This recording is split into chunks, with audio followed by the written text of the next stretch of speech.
guys, thanks so much for joining us again this week. We have a new industry professional to bring to you. We are very excited about this career path. So let's go ahead and get started. Jojo, thank you for being with us today. Thank you so much. Hello, everyone. Thank you for having me here. My name is Jojo Leovonchiong. I was born and raised in the Philippines, migrated to the United States at the age of 11, and settled in sunny California for the past 10 years. After high school, I attended the University of California, Irvine, in pursuit of a degree in civil engineering at the very beginning, then switching to mechanical engineering later in my college years. After that, I became a mechanical designer, having worked on projects designing animatronics and show action equipment for clients such as Universal Studios, Walt Disney Imagineering, and other theme parks that I can't disclose quite yet. A couple of projects that I've been involved with includes Shanghai Disneyland's Seven Dwarfs Mine Train, Disneyland's Matterhorn refurbishment project, and Star Wars' Galaxy's Edge. And the most recent project I have been on is for an unannounced dark ride attraction in a theme park overseas that is heavily inspired by video games.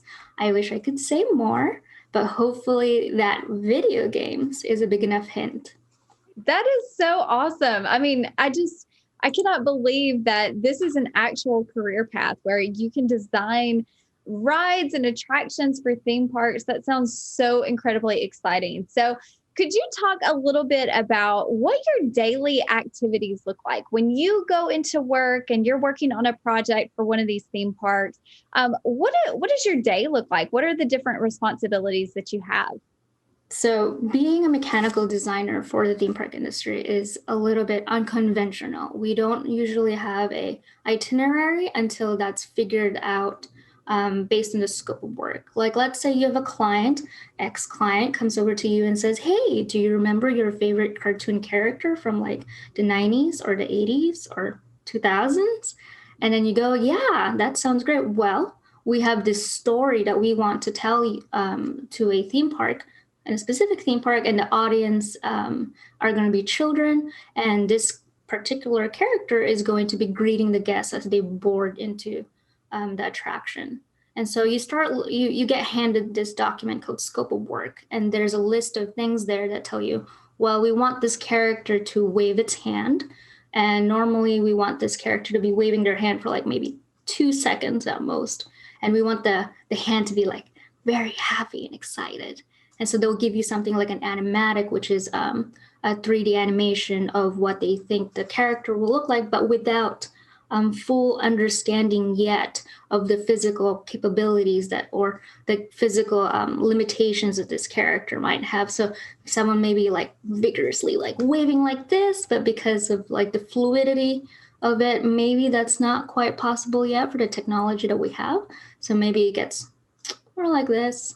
And so that becomes like a conversation very at the upfront between the client and for the company that they've contracted, saying, we can do like an engineering feasibility, which is another like portion of our phases to tell them like, this is what we're more capable of doing, like this movement.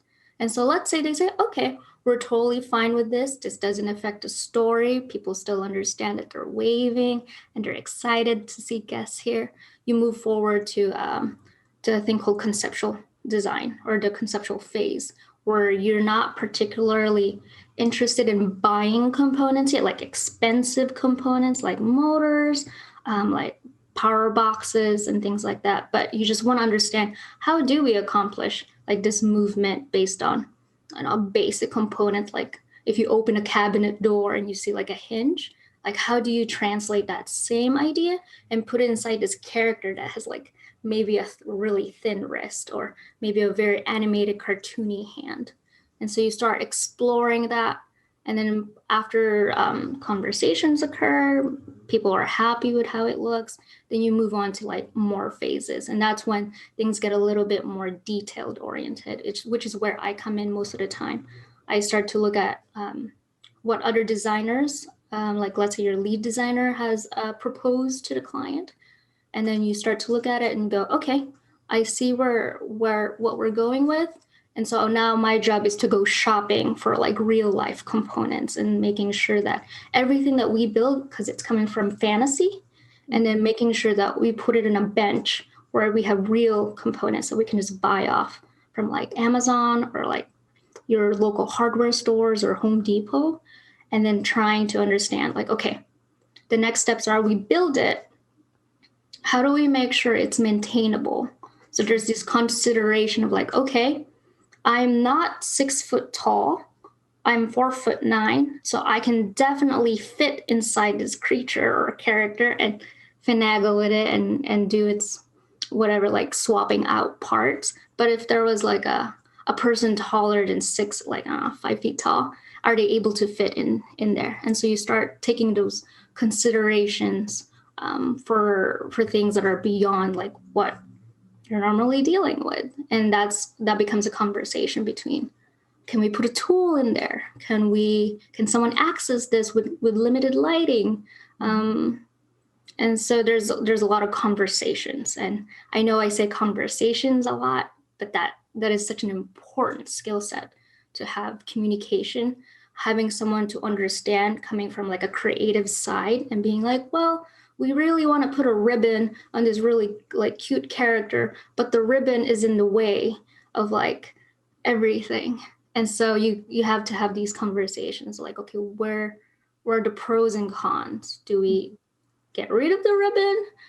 Can we find a way to make the ribbon smaller? So there's a lot of negotiations, and we don't want to ruin their creative vision, but we also don't want to cause headaches on our end to make everything seem so complicated when it's not necessary.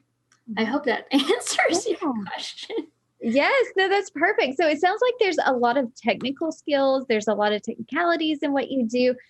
Do you think that there's a lot of creativity in your career path as well? Oh, absolutely. So my background has always touched or has like gone into the boundaries of being a creative designer, because you not only have to respect the aesthetics of why we do certain things from a mechanical standpoint, but you also have to have appreciation for what it is that they're trying to achieve. Theme park in its very core is all about storytelling. It is the legacy of having married both art and technology together. Like you can't really have just a focus on one, because then it's a multidisciplinary collaboration between creatives and technically minded people, and for people who are also like very project oriented, like project managers. And there's just too many disciplines to say that one is more important than the other. They're all equally important, they're all equally amazing, and they all play a specific role in the succession, in the completion, in the success of the project. So none of that like, technical people are the best. No, no, no, no. Creative people, they don't know what they're doing. No, no, no, no. There shouldn't be any conversation like that, even though that's common it's a common misconception, but everyone is equally important, and the role that they play is very important to the success of the show, to the success of the attraction, and to the success in bringing these stories to life to our guests. That sounds awesome. It kind of marries the two worlds together. So my next question for you is, you've told us a little bit about your journey, but could you tell us how you got to where you are today? Like after you graduated high school, what did you do to get you into the role that you are in today? Oh my gosh, this is my favorite story, and I have told this story many, many times. Let me find it. This is because of an organization called Ryman Arts. And Ryman Arts it's a nonprofit organization for a youth arts program. And they had very close ties to Walt Disney Imagineering and Walt Disney Animation, because the organization itself is in honor of Herbert Ryman, who is famously known to have created the very first blueprint or map of Disneyland under Walt Disney's direction. And so I happen to be very lucky being involved in that organization, and it still is my involvement there is still paying off up until now. So to tell the story, during my sophomore year in high school, my parents handed me this newspaper clipping advertising a youth arts program called Ryman Arts. I was a bit of a generalist. I was well-rounded in my education because I liked it that way.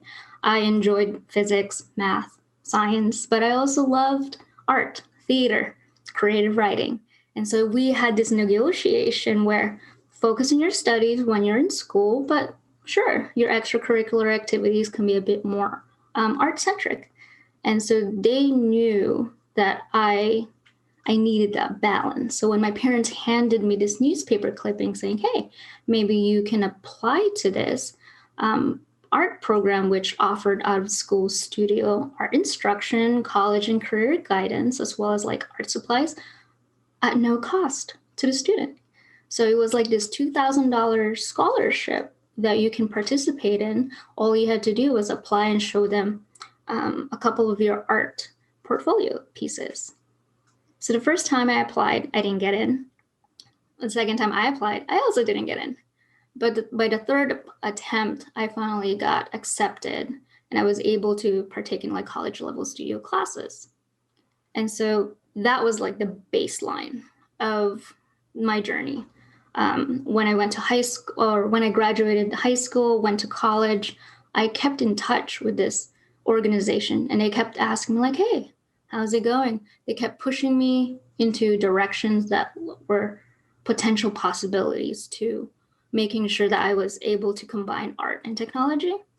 And so having that kind of like support system working in the background without my knowledge was very helpful. And it wasn't until later on in my years that I understood that people listened. As long as you tell other people, hey, I'm interested in this, and you go, yeah, that's cool. We'll see what happens. They can't promise you anything on the spot, but maybe when conversations happen, like, oh, this program related to that one thing you were talking about, then the gears start working in their head. They go, wait, hang on a second. I just spoke to somebody about this. Let me go ahead and send them this information, and then we'll see what happens.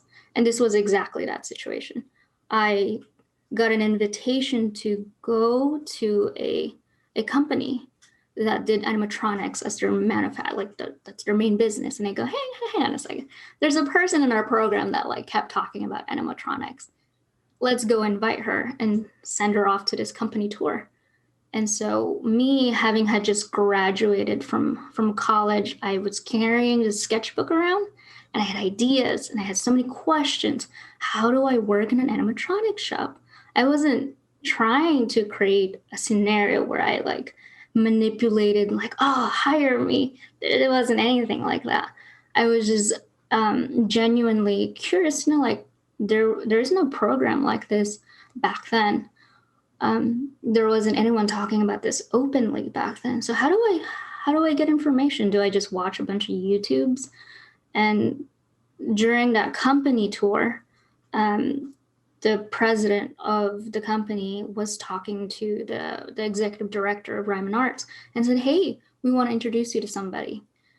And so that was like a moment where I go, oh, this is perfect. So we got a chance to schedule a meeting together. And I said, here's my sketchbook. I have these ideas. What would you say to someone who wants to make these things one day as a career? And I told him, like, I've looked at these books. What other resources can you like help me? Can you steer me in the right direction? Those types of questions. And then later on, he said, well, the best way to learn how to create an animatronic is to work in one. And so my jaw must have dropped like as a kid. And I knew that was an opportunity that just fell on my lap. And I said, I can't say no to this. Yes, I'd love to work here. I have like zero experience. I have some understanding, but I said yes. And so I was invited to be an intern for that year as an animatronic intern. And that's where my story started. Yeah, that is awesome. I love that you mentioned that, you said that the opportunity just kind of fell in your lap, but also it sounds like that you were ready and you were prepared as soon as that door opened for you to meet the person at the company. You were Have my curious, you sketchbook. asked questions. Yep. Yes. So many times I think students have this misconception of people just get lucky. But it sounds like there's a lot of preparation in Yes. what you did to be ready for that moment. Oh, absolutely. I used to have this mantra that being lucky or luck just like falls in your lap as long as you're prepared. And so Yeah. any time that you think like you don't plan for these things to happen, but as long as you're able to have like that groundwork of like, okay, let's say you meet somebody, are you prepared to talk about who you are and what you want to do? And that's why things like elevator pitches is so important, even though you are not looking for a job entirely at that specific moment, as long as you have some practice understanding and being able to be on the spot, just being asked, so tell me about yourself. And you go, do I freeze at this opportunity to tell this person like who I am? Or do I know myself enough to be like, this is who I am, this is what I like. How about you? And just having that level of like, what do you call it?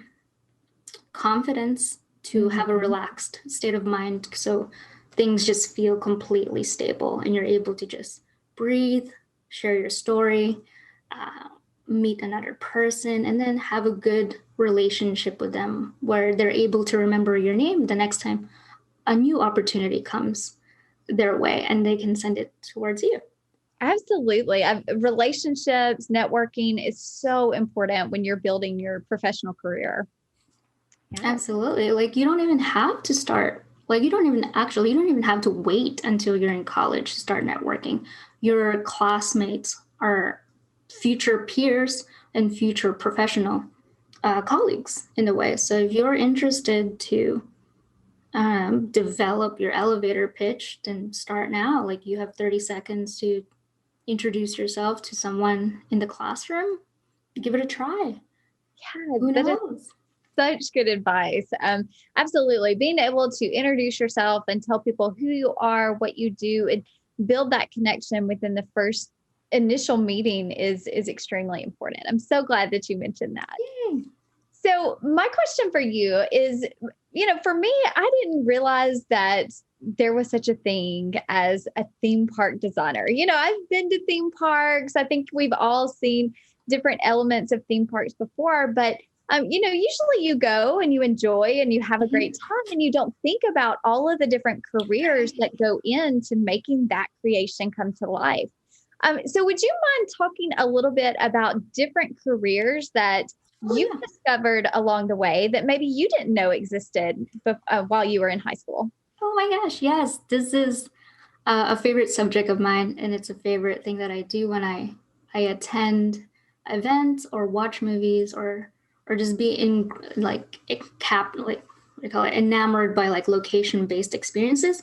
I always look at details and I go, wow, to think that someone built that, someone actually used their hands to build that.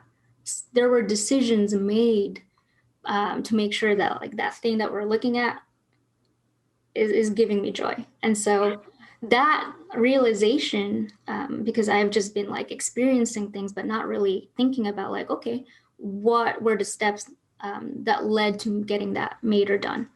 And Mhm. it never occurred to me until I became part of behind the scenes. And I think if people are wanting to experience what that's like, becoming involved in theater as like backstage support or being behind the scenes is a good way to like introduce yourself to how does a show, which is very similar to an attraction, how does a theater show successfully produce a show or like a theater production without with success. And so you start thinking about things like props, lighting, start thinking about are there mechanical things happening backstage, like rotating stages? And which is why when I started my job at Tate, I was very much blown away by all the things that theater related careers were doing. My understanding of theater stopped at acting.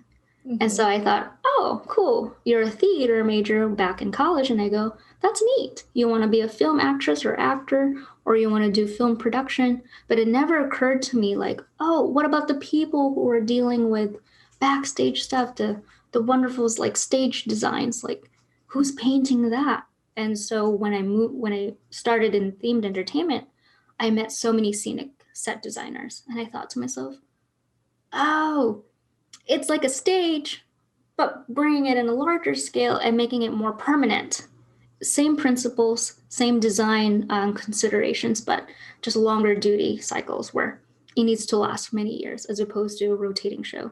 And so, if people are interested, how do you go into theme park? Start looking into set designs. Start looking into theater. There's so many resources out there. Hamilton, go watch Hamilton. Figure out what are the most exciting things about what's happening in the background. How are people entering the stages? How are people like, how do you know that something like is exciting? Is it the lighting? Is the lighting giving you a clue? Is it the costumes? All of those same elements happens in theme parks. That is so interesting to think about. And I think that's really true for young people. If you can start just paying attention to how things are created, how Mhm. they're designed, that's going to open up a new world of possibilities of different careers that maybe you've never thought Yeah. about before.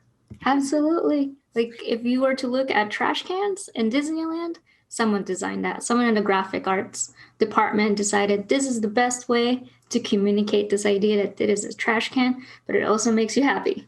Yes, that's a perfect example.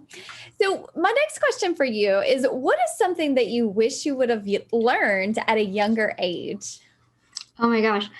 I spent so much time thinking about this. I used to have a collection of journals. Like I actually stacked it right here. So these are all my journals ever since I was in high school. And I tried leafing through it and trying to see if there was a clue in there that just showed like, oh man, if past Jojo knew about this, she would be rock and rolling right now. And I came up with one idea, which was introspection. Having your self-awareness is equally important as understanding critical thinking, communication, and any technical skills. Mhm. um, we often emphasize the importance of like being exposed and acquiring these like hard skills or soft skills, basically tools that would lead us to our own personal success. And we can collect as many tools as you want, but from my experience, there wasn't much emphasis on whether the tool was a good fit for me. And it wasn't until I stumbled, I hurt myself in the process, or I realized later that this isn't the right tool for me.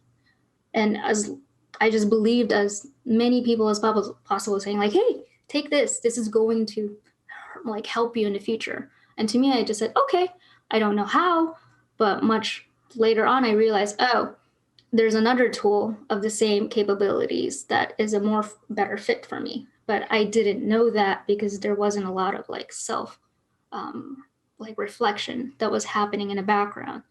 And along in the same lines, like introspection also helps you understand your personal worth and your value. And if you're not able to do like an honest assessment with yourself, you don't you're kind of like wandering around a little aimlessly, but with some direction, but not in a sense that you anything that you're doing is meaningfully connected to who you are or how your wirings are. So there's a bit of like disconnection to following what everyone else is doing, but Mhm. not necessarily celebrating how things like naturally work out for you. So I have like so much to say about this because it's so important. Um, Yeah, no, I think that's great. And it's a perspective that we don't think about a lot. We're always trying to learn new skills and mhm. learn new information, but I think self-reflection is a huge part of just discovering what your passion is. So, would you mind sharing, do you have any strategies of how you reflect on Ooh. your personal life, and what are maybe some things that students could do to really get to know themselves? Oh, absolutely. So one example that I can definitely bring up is struggling with this idea of being a generalist and being an expert or a specialist. For many, many, many years, people have told me you have to be narrowly focused on your life, that you always have to customize and curate all these decisions in your early like stages of life, like your extracurricular studies, what classes you're taking. It has to build on top of one another and make sense. That being a mechanical designer, as an example for me, it, that was the only path you were going to travel to. So anything else that you tried to like take on, people have told me, why are you taking art classes? That seems like a distraction. You could be taking, I don't know, woodworking instead. And I can go, well, there is some truth to that. And there's also a truth that doesn't resonate with me. So oftentimes when you think like you've figured out like, oh, it's a step-by-step comprehensive guide of this is what success looks like, and it's very linear. It's like you go to goal A, all right, done. Then you go to goal B, okay, and then you continue on to this pattern. But once you leave a system where you go, okay, I'm not in high school anymore now, I have more freedom all of a sudden in college, you start to get confused because you're like, okay, oh, do I just follow this path that I've known for so long in my life, or am I allowed to go venture out and try new things? And so often I felt like, oh, if I deviate, does that mean I'm distracted? Does that like make my path like I've gone off the deep end and then I'm suddenly a failure? And so there's this like idea of if you don't know what you're doing now, you might be prone to a disastrous like, I don't know, path. Whereas people like me who turn out to be, I'm better, more suited as a generalist, where I see things as a possibility. Everything is interconnected. Any small activity that I'm doing here, somehow that's going to help me later develop something on this side. And Yeah. so I wish I had introspection in my earlier years, because then I would have reduced that amount of pressure that I had on myself to know for sure, to know exactly what I needed to do before I reached college. And that the idea of deviating away or having a plan B or maybe a plan C it's not a bad thing. It doesn't mean that I'm going to be misguided or I'm lost or I'm just like messing around. And there's just a lot of pressure. And I remember that in high school, people needed to like have a lock in your answer, like, what's your major, what's your dream, what are you going to do when you grow up? It's like, I don't know. But sometimes, like, you get parents who wants to hear you have that answer. There are adults like asking so frequently that it gives you like this sensation like, maybe I should have a plan. And then you create one that's not necessarily a good fit for you, and then later on you graduate and you go, oh, I'm completely doing something entirely different from what I just studied in college. And that's okay. Yes. Absolutely. And that's okay. Absolutely. I think that is such good advice, because so many times students don't know what they want to do in high school. That's okay. But try new things. You should always be open to new experiences, new possibilities, because you never know what activity or experience might lead you to your passion. So, Absolutely. wonderful advice. We have a few questions from students that I would love to get to. The first question that we have is, have you visited every theme park that you have been a part of creating an attraction for? I want to say yes, but unfortunately I don't. A lot of the times when I'm in projects, I don't get to see the finished product. Oh, So what happens is when we hand off and commission these characters or these projects, they go in an installation process. And oftentimes you'll get like maybe screenshots or like progress photos. And because there's so many roles or so many disciplines like occurring in the same attraction, you can have your character be in the actual ride itself, but all the show set hasn't been completed yet because they're waiting for us. Mm-hmm. And so there's other moments where like, oh, they can't put in the ride vehicles yet because people are installing like these animatronics in the way.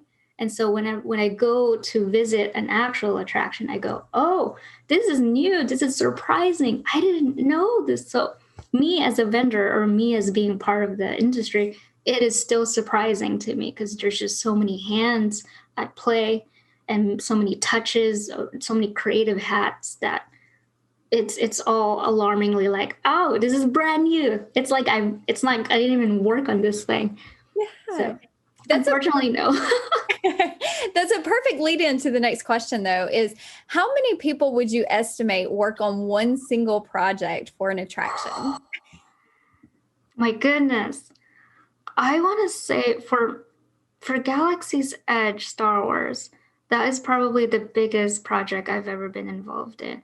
And I want to say there is at least like 5,000 people at least. Oh, that is amazing. Right? Because then we're talking about people who were involved from the very beginning, from like the Mhm. pitching the idea, the drawing the concepts, and then having that then translate to um, becoming like actual technical documents. So someone's doing that. Someone has to translate that creative information and then send it off to people who do engineering. And then the engineering people are looking at it and going, oh, okay. And then you hand it off to the installers, and then you hand it off to, besides the installers, meaning the people who are putting the infrastructure and the things that make everything sturdy, and then you give it off to the creative people who put a bunch of like maybe rock work around it, and then there's someone else that comes in and paints the rock work, and another person who comes in and goes like, well, I think this rock work looks really good with like purple lighting. And so it's just never ending, and I'm just one tiny cog in the wheel of like this creative like machine. And so I 5,000 maybe more for Star Wars. That is really incredible to think about. And every single one of those people, that's their career. Mhm. That is a job role for them. And it's a job opportunity. It's a career opportunity for any students that are Oh, watching absolutely. to do it too. Yeah. If you happen to love sculpting rocks and you have affinity for like geology, there's a career for Yeah. you out there. If you love making little miniature sets, like mini puppets, there's a career out there for you. You just have to search for it. But we can definitely guarantee you that there is a company specifically focused on delivering such a product. It may not be Walt Disney Imagineering, it could be a different vendor, but overall you work in the same project because we're all interconnected. Somehow Yeah. it's such a small industry that if you specialize in puppeteering, I'm Mhm. pretty sure at one point you'll cross paths with like Imagineering and making a puppet for them. And so the possibilities are endless. Yeah, that is amazing to think about. And Jojo, I have enjoyed so much chatting with you today. Thank you for your time. Is there any last minute advice that you want to leave with students before we go today? I do. I have like three. Okay, perfect. um, couple of things. If you're interested in animatronics, a really good way to get started thinking about it is learning anatomy. If you're able to look into let's say an animal or maybe a human bone, like a hand, start looking at each joint as like a mechanical hinge. And if you're able to, I don't know, start noticing patterns of movement, like, oh, like this swing is like a door opening and closing. And then that's one way to start looking into that. And then you start thinking like a designer, because what you want to do is you start looking at simple mechanisms and then trying to find relationships with it, because it may look very overcomplicated from when you unwrap like an exoskeleton of an animatronic. But if you start looking at it as my like mini components and then stacking it up with one another, then you got yourself a mechanical design for one. So Yeah. start small, then build, do layered learning. Like you can't understand everything all at once. Just start Mhm. small, build it up, layer it up until you feel confident in your design, and then you go, voila, you started something. And now the only like the only path is to move forward and continue learning. Second, group projects. I understand people hate group projects. I was not a fan growing up with group projects. I was very shy and introverted, and I didn't know myself enough to understand what role I really play in these like cross-discipline projects. But collaboration is very important. I fell for this concept of like the singular genius. It doesn't. It feels like it's exaggerated. There are geniuses out there that operate by themselves, but in theme park, it doesn't necessarily work that way. It's a very, very collaborative space. You can't solve everything in one day all by yourself. There's just it's impossible, or maybe it's very difficult to do that as an individual. So you have to rely on your peers. So what I would recommend, start finding like-minded peers. Whatever it is that you have a huge attraction towards, whatever it is that you hope to one day accomplish in your life, create your own group project or find people who are like you, and then create these like makeshift scenarios where you want to learn how to be a concept designer or a concept artist. Go ahead, use that imaginary role hat and put it on and see where it takes you. But this way, it lets you understand how comfortable you are going to be in this role. So when it is like go time, when it's real time, you have an understanding like, oh, I did something similar to this. So it's not too daunting and it's not too intimidating when you are faced with the real thing. And so again, layered learning, create these scenarios for yourself. There are no rules. There's no one that's going to give you this hat and say, oh, we appoint you to be this title that you want at this age, because you're not quite a professional yet. But if you pretend that you are, or if you pretend you are in a professional setting, give yourself that power. Control your environment in a sense that this is a scenario, an environment that I will set myself up because it will benefit me. It will give me some kind of advantage to do it. Group projects, I understand, it's not the most fun, but it's going to give you an understanding on what it's like to collaborate. What's it like to have challenges collaborating, and what are some things that you wish that you could ask, like let's say things aren't going well. How do you solve that scenario? How do you find yourself reacting to that scenario? What are your go-to reactions? And then practice introspection. Then, like, do you just shy away? Do you find yourself being a bit more confrontational? What are some ways that you can do this? Because you'll find later on it will like what do you call it? It will show up one way or another. And then you're going to say, oh, I've always been like this ever since high school. And lastly, gather your ideas, thoughts, silly ones, serious ones, daydreams, something. Materialize your thoughts and put them onto something physical, or put them somewhere else outside of your brain. Creating in your own void, creating in your own imagination, you tend to get a little tunnel visioned. You start to think like, oh, I've known this idea for so many years that if I were to tell it to somebody else, they will know exactly how I envisioned it and how it works. And most of the time it doesn't, because you haven't exposed yourself to other people who have different communication styles and who have different ways that they process information. So if you have a sketchbook, fantastic. Put down your ideas. This is a great way to start your portfolio, even though it's not like a polished one, but it's something. It shows how you process your information, how you think, how you communicate to other people. Are you a visual communicator, or are you a verbal communicator? Do you like index cards, or do you just like, I don't know, some kind of like way that you communicate? Those are going to be your strengths. And then lastly, elevator pitch. Yes. If you don't know yet what your strengths are, I would recommend taking a look at this book called Strengths Finder 2.0. It's going to cost a little bit of something, but hopefully you can find some ways, or maybe a school can buy you a set of books, or maybe some clubs or organizations will be able to, that's like part of their curriculum, but that has helped me understand what are my natural tendencies. And instead of focusing on things like, oh, what am I deficient in? What am I bad at? What do I lack? You can start looking at things like, what am I good at? Like, just rephrase and change your mindset a little bit. And like, how can I tell someone that I am valuable and I have worth based on my personal strengths? So you can start there. So Yeah. thank you. Those are all so good. And we'll be sure and link that book in the comment Yes. section so that students can find it for sure. Oh, yay. Well, thank you, Jojo. Thank you so much to everyone that tuned in. This has been so incredible. We've gained wonderful words of wisdom, and be sure and check back next week. We have a new industry professional that we cannot wait to share with you. See you guys later.